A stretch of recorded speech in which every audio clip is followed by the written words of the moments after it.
वैसे ज़्यादा सुनाने वाले जितने लोग होते हैं वो याद करके आते हैं, पढ़ के आते हैं, पढ़ते रहते हैं। पर दुनिया में कुछ कुछ लोग ब्रह्मा के समान होते हैं, जो ना याद करते हैं, न पढ़ते हैं, और अनमोल सुंदर से सुंदर, नए से नया कानों में जो शब्द डालते हैं तो उनको हैरानी होती है।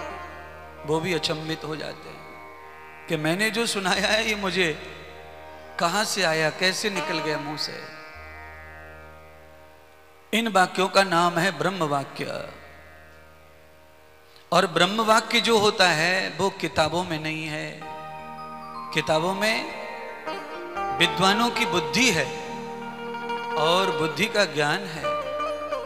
ब्रह्म वाक्य जो है वो तो आत्मा में होता है, और वो जब आदमी किताबों का गहन अध्ययन करता है, उस पर चिंतन मनन ध्यासन करता है, तब उसके अंदर से ब्रह्म वाक्यों का जन्म होने लगता है।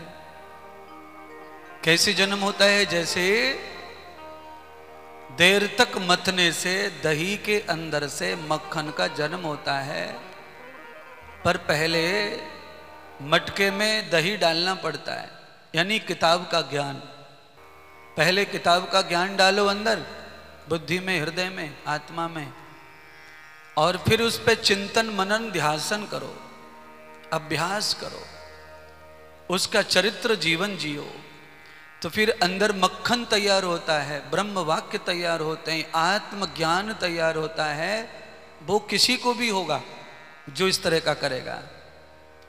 और जो केवल किताब के भरोसे जिंदगी जीता है, फिर उसको हमेशा किताब का ही ज्ञान बुद्धि के साथ जोड़ के रखना पड़ेगा।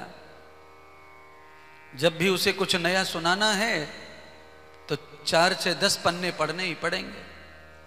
पर पढ़ना जरूरी है, क्योंकि मैंने कहा पहले तो मटकी में दही डालना ही पड़ेगा।